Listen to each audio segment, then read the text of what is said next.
Good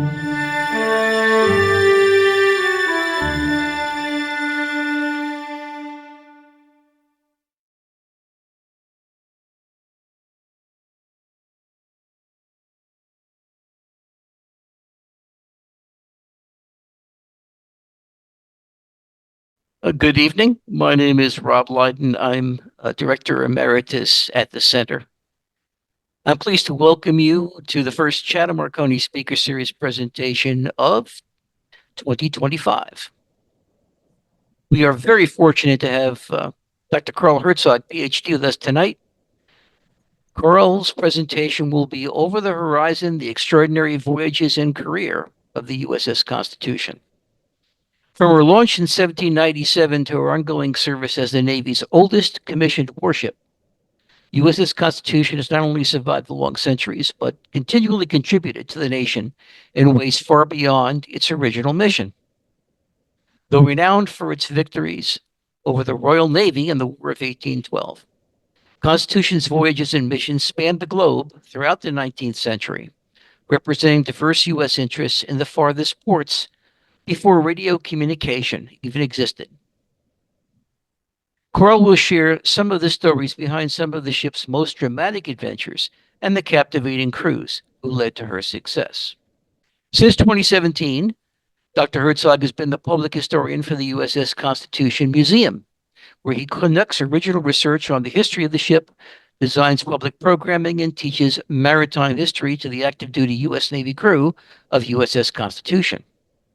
A resident of Falmouth, Carl holds a PhD in history from the University of Massachusetts Amherst, where he specialized in colonial smuggling operations in the Caribbean during the decades leading up to the American Revolution. For 20 years before joining the museum, Carl taught navigation, seamanship, and maritime history for education programs on board a variety of schooners and square-rigged sailing ships. When he wasn't at sea, he served for 8 years as editor-in-chief of a series of annual marine navigation handbooks. He holds a 500-ton ocean master's license from the United States Coast Guard and has spent about 50,000 miles under sail in the Atlantic, Pacific, and Caribbean. Following his presentation, Carl will answer your questions. And it is now my pleasure to introduce Dr. Carl Herzog. Dr. Herzog. Thanks, Rob. It is a pleasure to be with you tonight. If you give me a second, I'll share a screen and we can look at some pictures of Constitution instead of me. Well, again, thanks for coming. I was really happy and excited to have the opportunity to do a presentation for the Marconi Center, and especially to think about the career of Constitution from the standpoint of the difference that life under sail was like in the era before radio navigation among ships and between ships and shore, which we think about, I think, a lot in terms of small scale conveniences and changes and advantages, sort of tactically, but strategically and operationally for ships going to sea in conflicts and with specific missions. Once you sailed over the horizon, that was it. You were gone. And the opportunity of leadership ashore to sort of micromanage what the captains were doing was pretty much non-existent. And so I thought we'd take a look at some of the things that Constitution's done in its time through the lens of how that lack of communication that radio has now made so common for us affected the way the ship operated. But first, I wanted to take a couple seconds just to give you a lay of the land, because Rob mentioned the active duty crew on board and that I work for the Constitution Museum. As he indicated, USS Constitution is the Navy's oldest commissioned warship and the oldest commissioned warship afloat of any Navy on the planet. It is still manned by an active duty Navy crew of about 70 sailors and officers who still, even though the ship is not sailing underway, are actively pursuing sort of the heritage skills that include things you see here, like furling the sails. In addition to that active duty crew who are coming and going from the gray hulled ships, there is a 40-person full-time career level detachment of shipwrights and riggers who are dedicated solely to maintaining the ship year round, and it's a year round job. And all of this happens under the command of active duty Navy commander. The current one you see here is Crystal Schaefer, the second female to be in command of USS Constitution, following right on the heels of the first one, BJ Farrell. But I don't work for the Navy. I have not been a member of the Navy despite the sailing I've done in the private sector. I work for the USS Constitution Museum, which was established in the early 1970s as an independent nonprofit museum to be sort of the caretaker of what was even then a growing collection of artifacts and history and the stories of Constitution. And we continue to do that, actively collecting objects related to the ship's history, providing educational and interactive exhibits and programming, and providing interpretation training. Uh, if you've never had an opportunity to come up to the museum, I encourage you to do so. We're located right across from the ship in the Charlestown Navy Yard and open year round. So, Constitution was built right across the way from where it is docked right now in the old north end of Boston. And despite that connection, it's been sitting, located in Boston for the last 100+ years. Its original goal was not to be in Boston, it was to be elsewhere. And its earliest missions began exactly that pattern we're talking about of going over the horizon to distant places. The very first that did that too was in the Caribbean, dispatched shortly after its construction was completed to the Caribbean as part of a conflict with France over privateers who were seizing U.S. shipping. And one of the patterns that occurs there that is repeated over and over again is that the captains had very broad brush orders and objectives they were given, but then were on their own as to how they were going to pursue and track them down. And that often led to Constitution and other Navy ship captains becoming, in many ways, default diplomats for the United States and a real sort of presence of representing not only a naval force but the country itself. Um, the second trip for Constitution was even further away, over into the Mediterranean, where, in a situation that was very different in terms of the politics, but similar in terms of the operations that were being asked of it, Constitution was chasing down the Barbary Corsairs, a group of pirates from a collection of North African states who were demanding tribute from U.S. merchant ships traveling back and forth through the Mediterranean. The commander of the squadron for that, Edward Preble, um, came to the Mediterranean, took charge of that conflict after it had been sort of languishing for its first year, and really organized the ships into a much more aggressive fleet that eventually laid siege to the city of Tripoli and also captured a much larger number of these pirate ships. And in conjunction with the U.S. Marines, who landed in a separate operation in Alexandria, Egypt, and then began marching westward along the coast, managed to bring Tripoli to its knees and to the capitulation of the head of that. Preble's squadron became known historically as Preble's Boys because so many of the officers and captains in the fleet that he had with them became very famous naval officers whose names still adorn Navy ships and buildings and roads at the U.S. Naval Academy today. Um,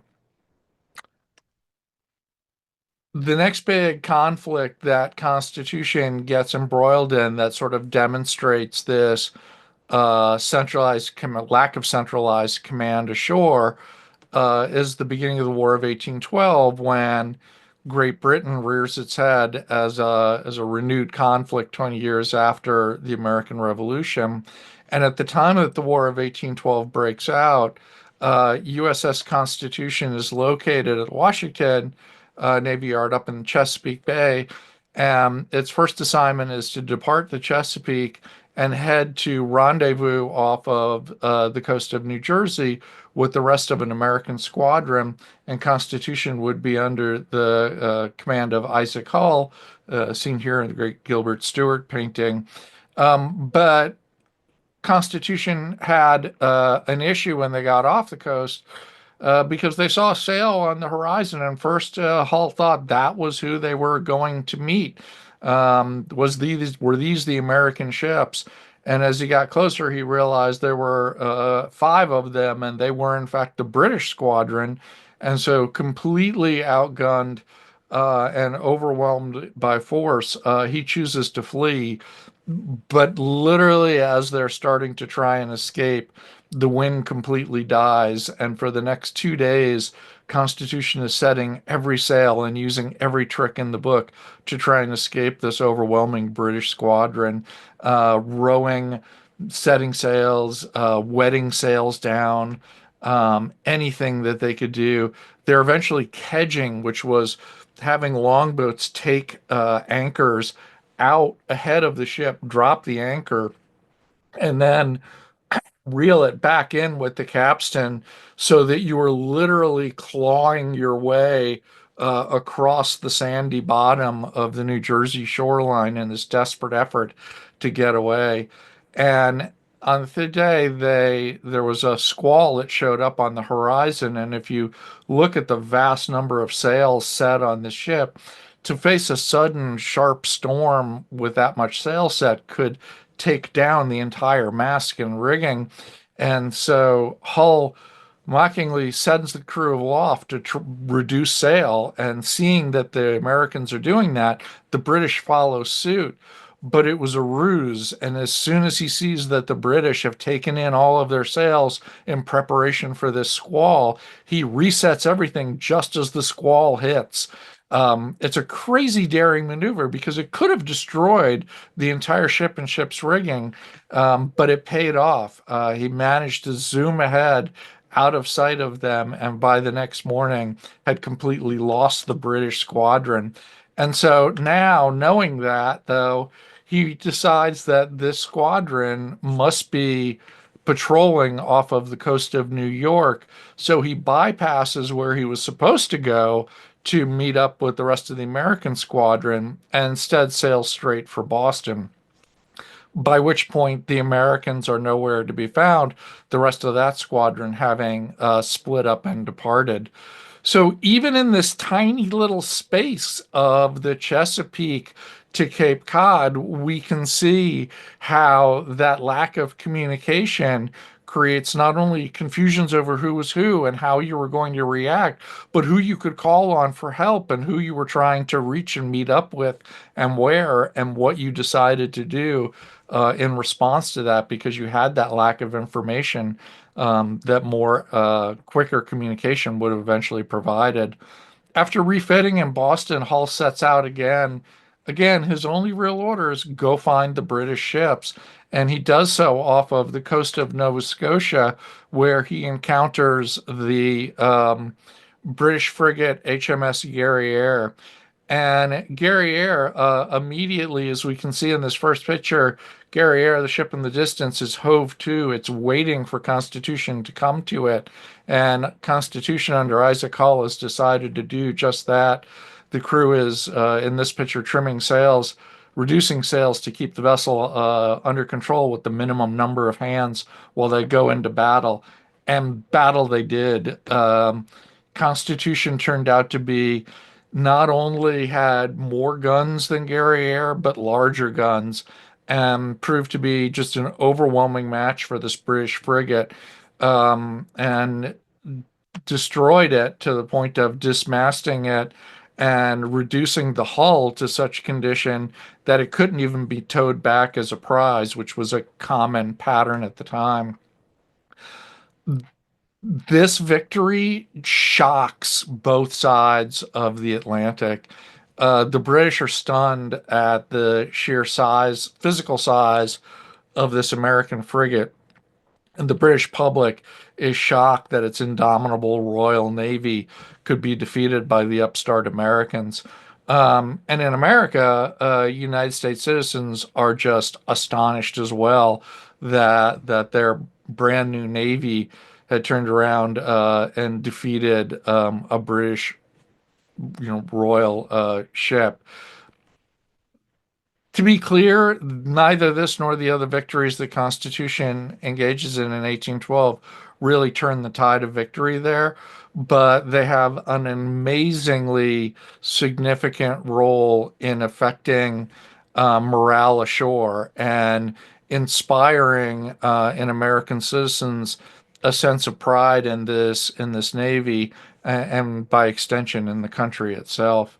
So when Hull comes back after this victory, he's a hero in the streets of Boston and celebrated. And so he turns command over to William Bainbridge, um, and Bainbridge begins to do the same thing, heading out to look for the British, but takes a very different tack. Bainbridge heads south across the Atlantic, searching the North Atlantic, and eventually deciding to head across the equator and down into the South Atlantic. And there, off of the coast of Brazil, he encounters HMS Java, another British frigate. Um, It's worth noting that here at Fernando de Noja, a penal colony located off the coast, he is looking for David Porter on the Essex, who he was supposed to meet up with. Again, no radio communication. They are relying on other ways to communicate. And so he arrives and not wanting to tip his hand that the Americans are now in the South Atlantic, he tells the Portuguese there that he is a British captain and that he is looking for this other British ship. And he leaves letters for Porter, um, telling him where to meet up. But the letters are also written, in case they were ever opened by the Portuguese or by British arriving, are all just this fictitious account of British maneuvers.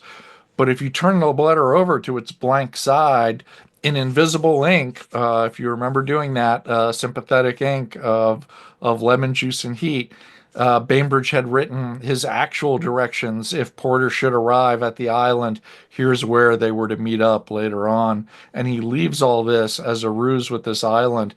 And that's the best his communication gets for connecting with this other ship. But there they meet Java off of the coast of Brazil. Um, a slightly different battle, but a similar outcome where Constitution just overwhelms this British frigate, and again just disables it to the point that the hull is in too bad a shape to even come back.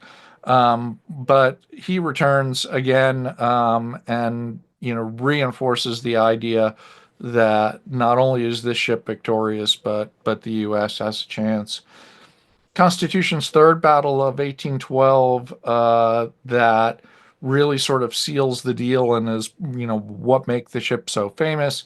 This combination of victories over the British happens at the very end of the war when Charles Stuart takes command, and like his predecessors, he is looking for the British, and is given wide range of latitude into where and how to do that.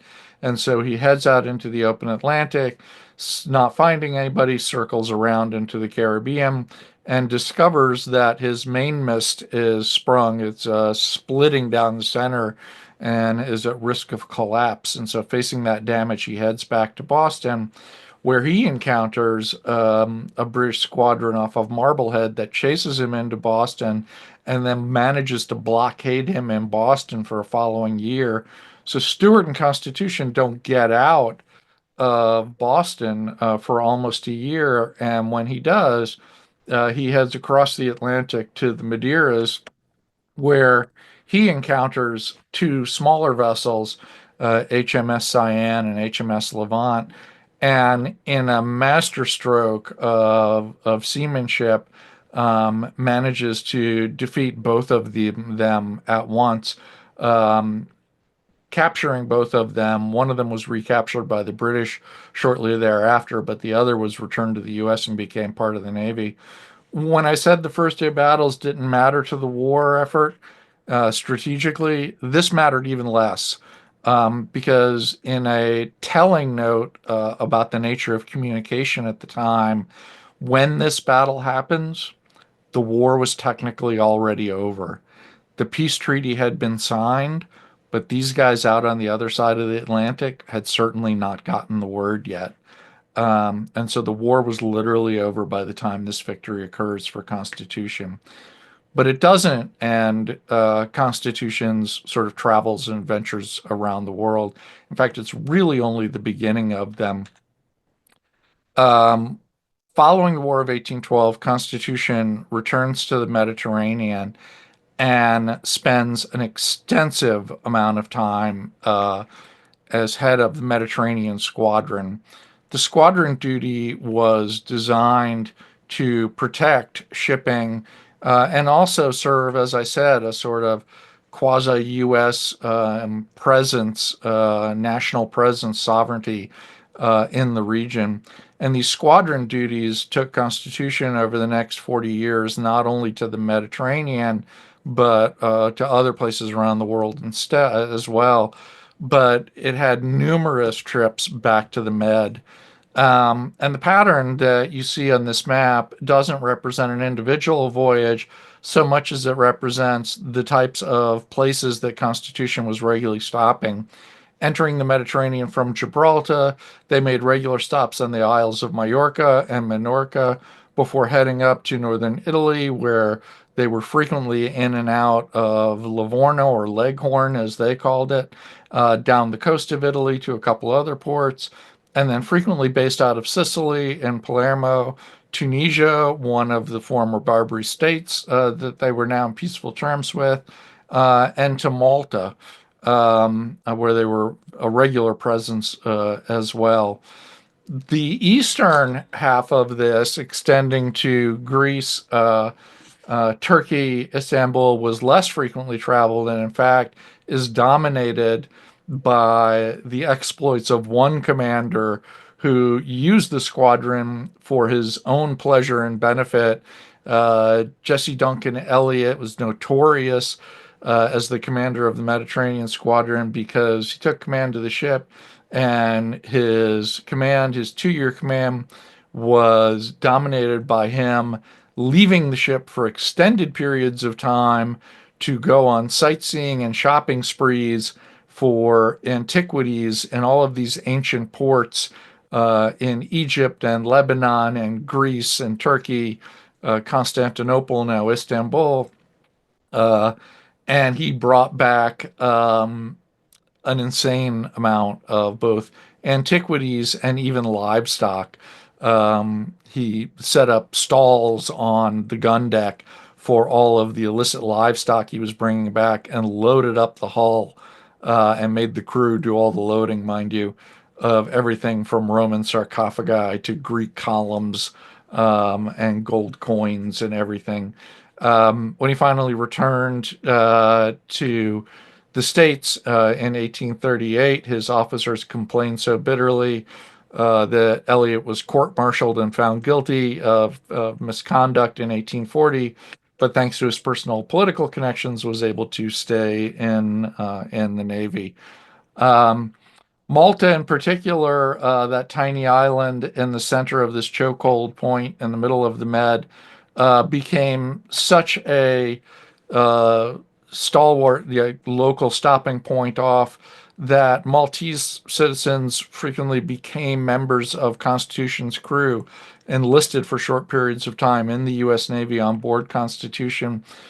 So much so that in a park in Valletta overlooking the Grand Harbor in Malta, you can find a plaque that was dedicated just a few years ago by the Naval Order of the United States, honoring both the American and Maltese sailors that served in the Mediterranean Squadron, one particular Mediterranean squadron. The Naval Order is now looking at establishing similar memorials in Sicily because so many Italian sailors were also part of Constitution's crew during that time period.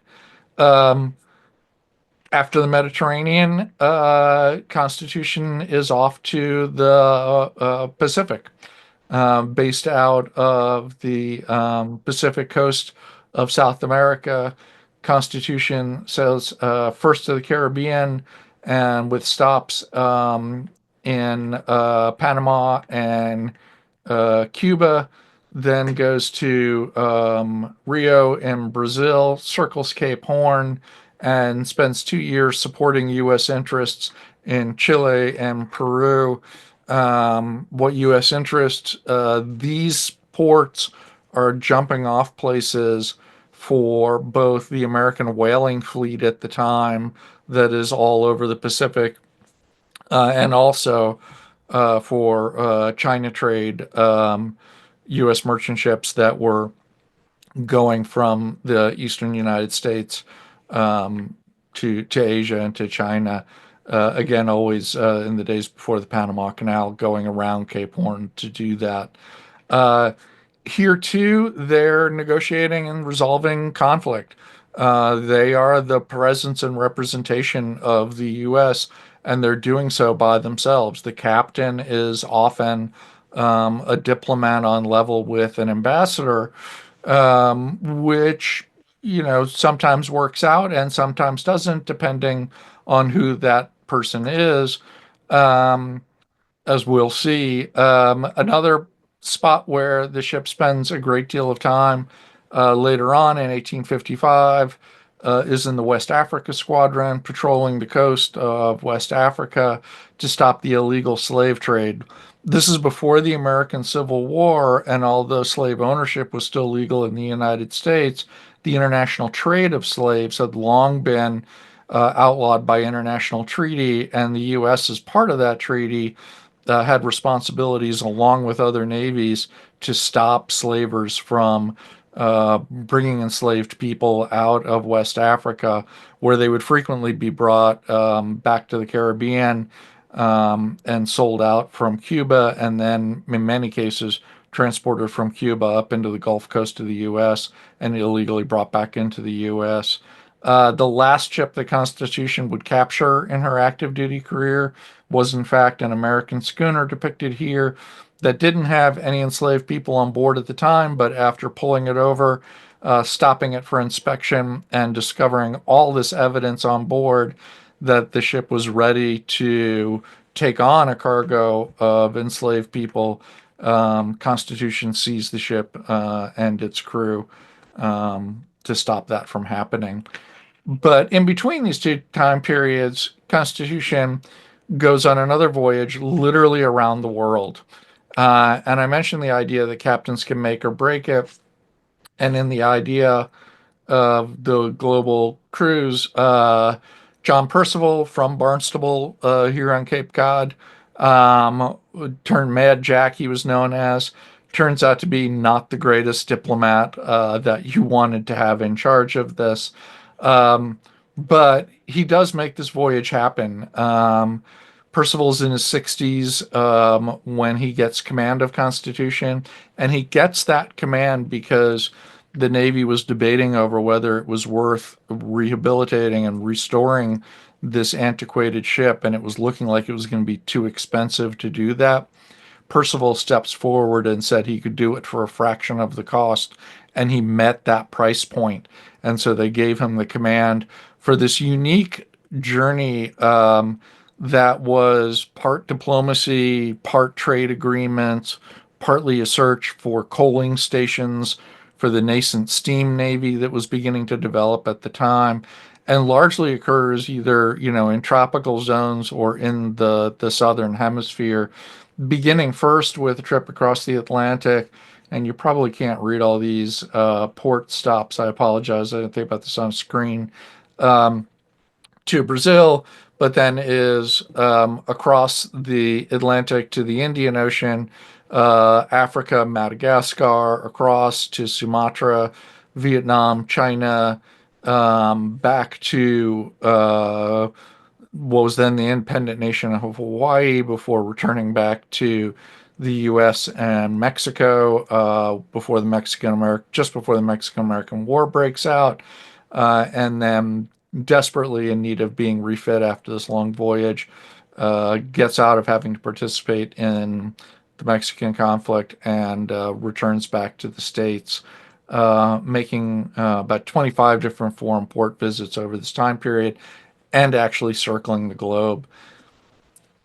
The diversity of stuff that Percival has to deal with and the decisions that he has to make because he has no way of communicating with the president or cabinet members or authorities in the States, again, because of this detachment and lack of what we take for granted as radio communication today, leaves Percival in several different really struggling situations. He creates an international diplomatic incident in Cochin, China, what is today's Vietnam, when he goes to try and rescue a French bishop that's being held there without any understanding of the politics of the situation or the history and background of the situation. Um, he creates similar problems in Brunei and Borneo, where he's been sent to try and negotiate a trade agreement, but mistakenly thinks that they have already made an exclusive agreement with the British, and so leaves empty-handed. When in fact, if he had held out, he could have done a lot better. Um, Similar stories throughout this voyage. So it definitely was a trip that had sort of a mixed success, largely in part because of his personality, but also because he was on his own in terms of being able to make these decisions. Um, After doing some training, serving as a training ship throughout the second half of the 1800s, Constitution ends up back in the United States, permanently berthed in Boston as of 1897. But it's not the end of its voyages, and nor is it the end of how um, communication and particularly radio begin to affect the future and outcome of Constitution. Um, in the 1920s, beginning of the 1920s, the Navy does a survey of the ship. It had been, as I said, returned to Boston in 1897 on the 100th anniversary of its launch. But the Navy never appropriated funds to maintain or restore it at that point. And so by the 1920s, it's really in sad shape. And a survey suggests that it might not even be salvageable at that point. But this news hits the press in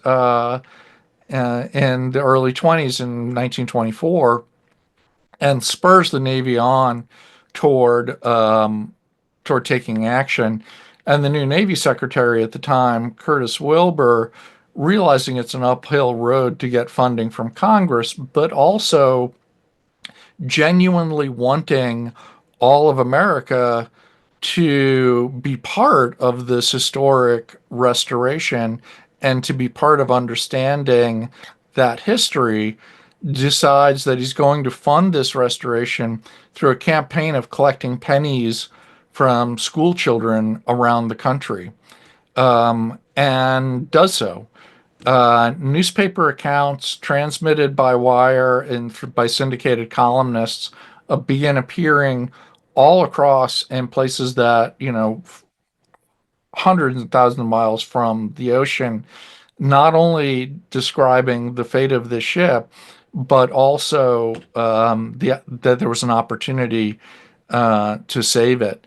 And that promotional campaign and that media, the ability of mass media and communication at that point to spread this campaign with the help of Elks clubs, which were located in just about every community in the country, um, allowed the clubs and the Navy to generate about $150,000, a substantial sum at the time, not all of what was needed for the roughly $500,000 restoration, but 150, more than 150,000 just in pennies from school children.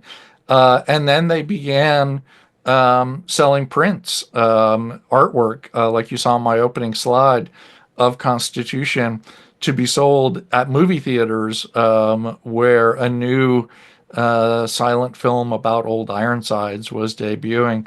And after doing all of this restoration, they end up with a ship. And just as the Great Depression and the crash hits in 1929, and so they decide that they're going to take the ship on a cruise around the nation to show America what they had paid for and to share that history more directly.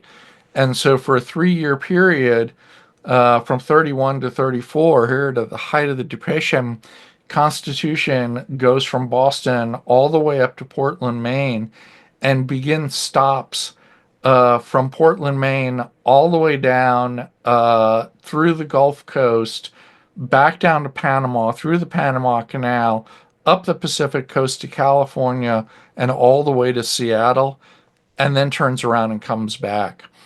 In every one of the American ports where this ship stops, its only goal is to be open to the public. And millions of people hearing about it in newspapers and on the radio are showing up in droves, literally by the millions. The newsreel footage is astonishing, and America connects with the help of this to the ship. People reported coming from hundreds and hundreds of miles away. Um, a number of the sailors, active duty sailors who served on the ship during this cruise, stayed in the Navy and ended up in the Pacific during World War II. And for a number of them, young men just into the Navy, this was the adventure of a lifetime. And we have scrapbooks from several of them in the collection of the museum, where they were taking pictures and going to events in all these different cities. Um,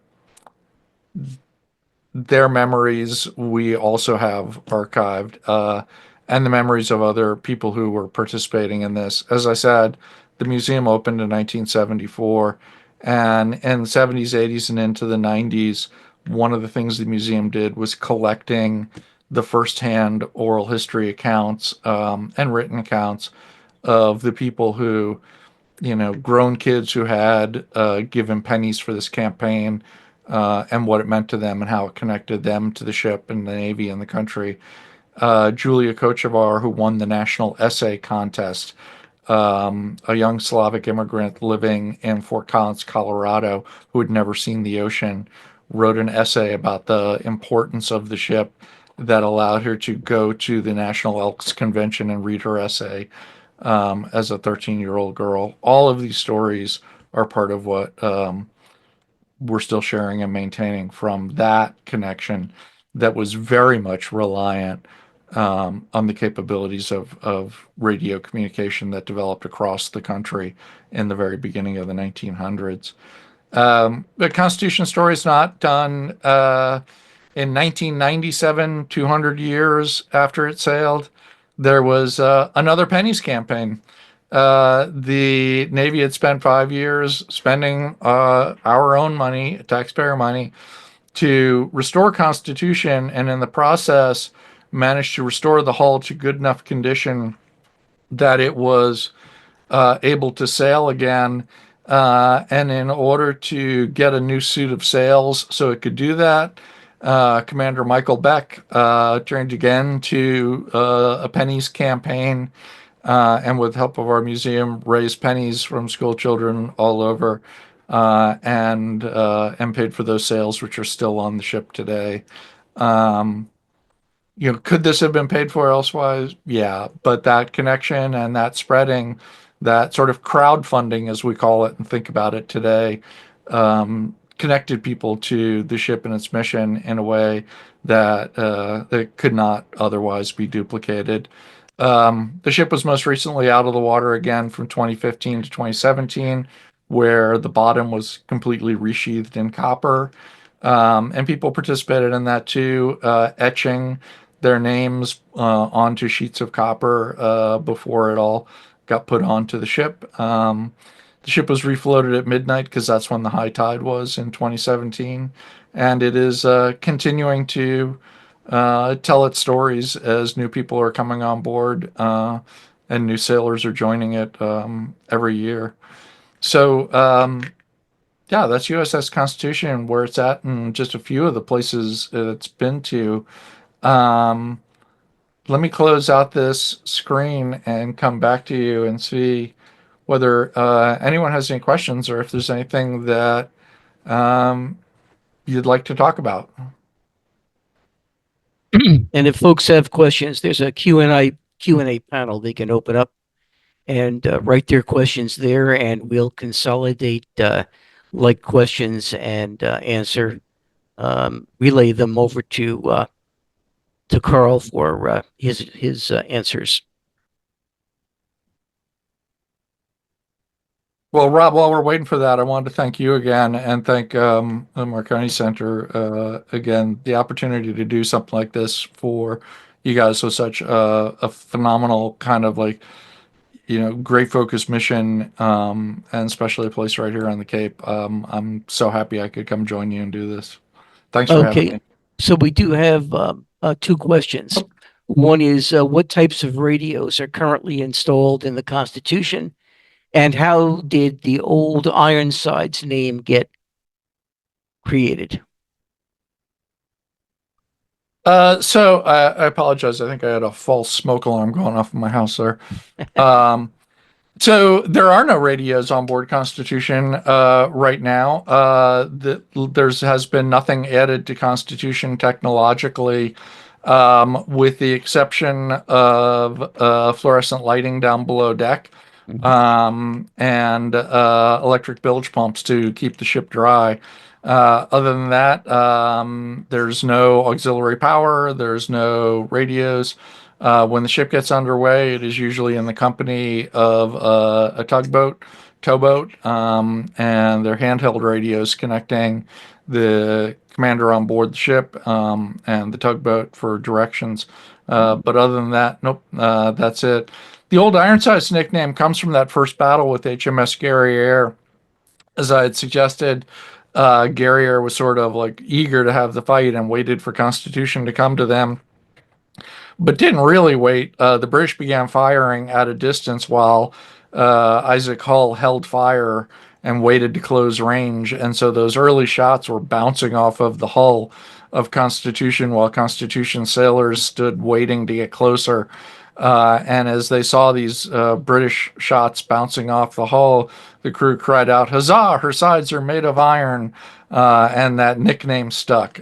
She's not made out of iron. She does not have iron sides.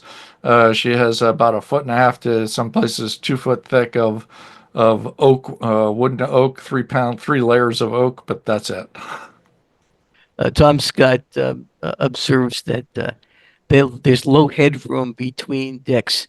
Uh, just as an aside, Tom, I had a fellow who worked for me who went to an interview with Admiral Rickover because he had been assigned to the NR-1, which is the very small submersible nuclear powered ship that they would use to explore the ocean bottom. And he was 6'3", and when the admiral saw how tall he was, upon this fellow walking in the office, he looked up and said, "Too tall," and that was the end of the interview. Yeah. Uh, Tom, the US gives that a size requirement for the current crew. There is not. The crew does not live on board the vessel. There is a barracks in the Navy Yard for the younger ones and a lot of the older sailors who are coming back from mid-career duty have housing offsite with families. But the reason for that low overhead is not even because, as you know, we often hear people say, "Oh, they were shorter back then," which was not the case. In fact, the gun deck has a pretty healthy, tall overhead, but the berth deck below that is very, very low. And the reason for that is because you're trying to keep those guns down lower to the water line, and not move them up, so much higher that you create a stability and center of gravity issue. So that's part of the reason for a lot of that low overhead. We have a question. When was the first woman assigned to the Constitution?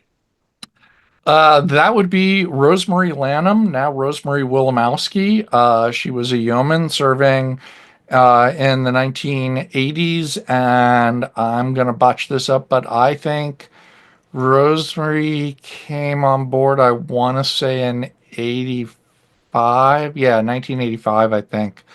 Um, at the time, there were women serving in the Navy, but mostly in clerical support roles. And she was working as a yeoman in the shoreside office for the Navy, a separate division at the time from the ship. And the captain at the time, uh, Captain Brown, believed very strongly in the idea of integrating the ship and asked her to come become an official member of the crew. There was another enlisted crewman, female crewman, who served for that, or shortly after that, while Brown was still on duty. And then the first female officer was Claire Bloom, who was the executive officer and lieutenant in the 1990s during the 200th anniversary celebration sale.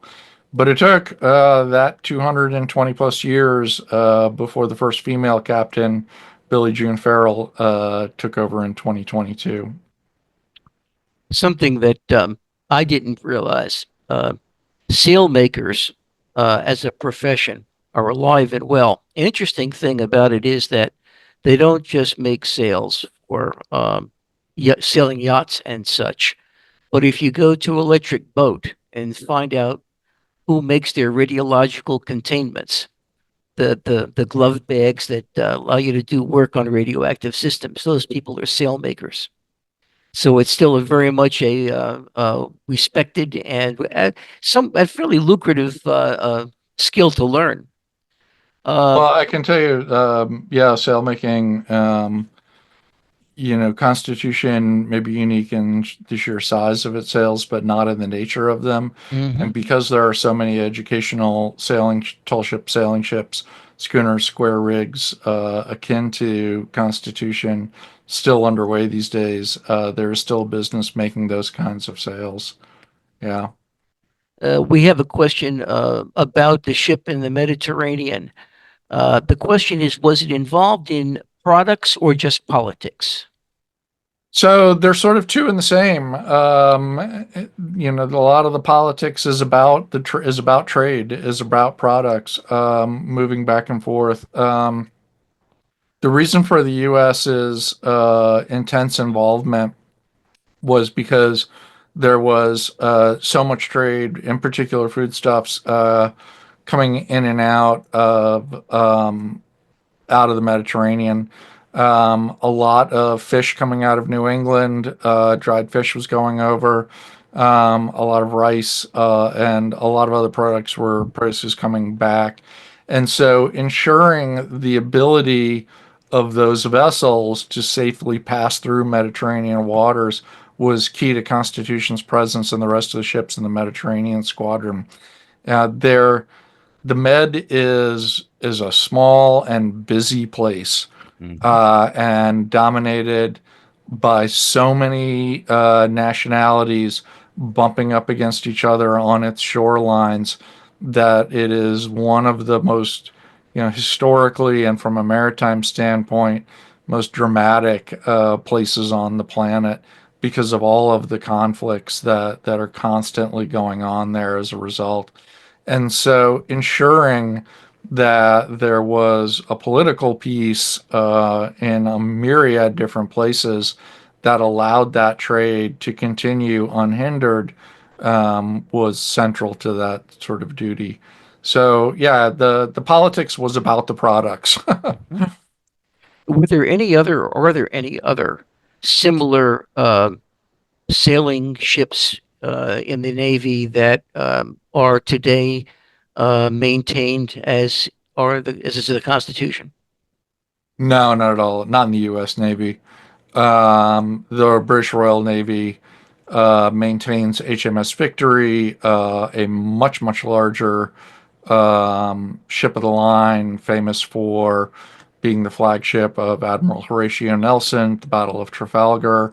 Um, and but it is maintained as of now out of the water. It is up on stilts in a in a pit. So Mhm.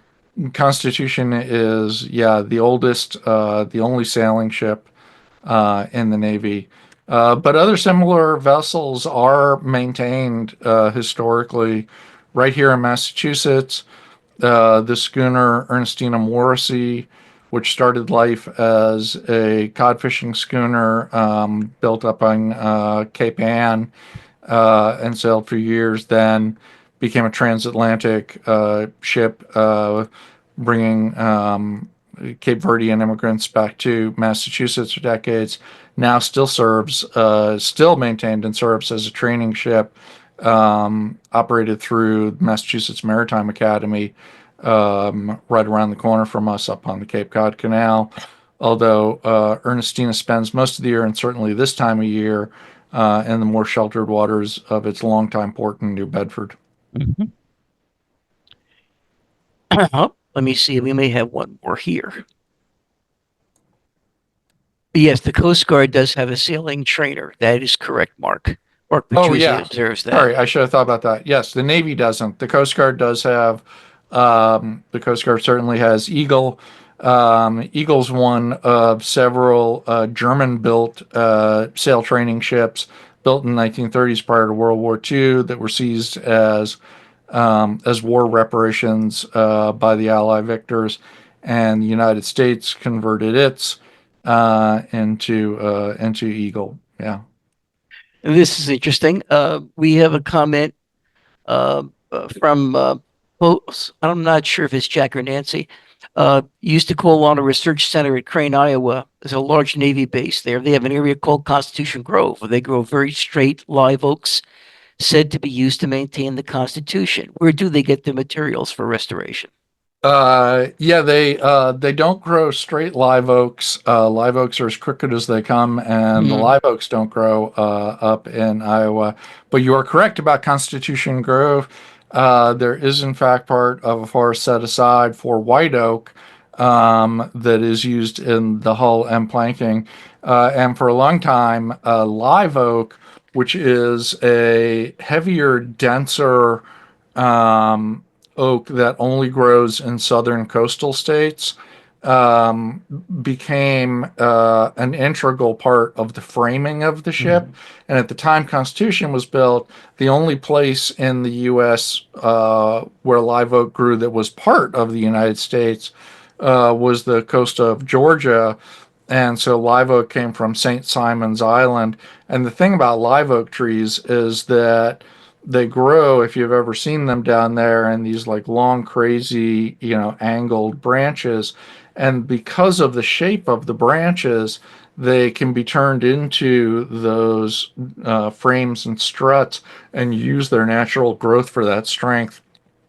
Once the Navy realized this, it began setting aside preserves for live oak for naval purposes, both on along that coastline and the Gulf of Mexico. And a number of those are still government nature preserves now for live oak. The government does get its oak in part from that grove and that location up there, but they also have a lot of it created because some of the pieces are so large and finding oaks intact at that size is so much more difficult, that even stronger laminate versions of that are produced by a company that I believe is also out of I won't say Indiana, but maybe Iowa, Indiana. Yeah. Thank you. I think we've answered all the questions. We want to thank you, Carl.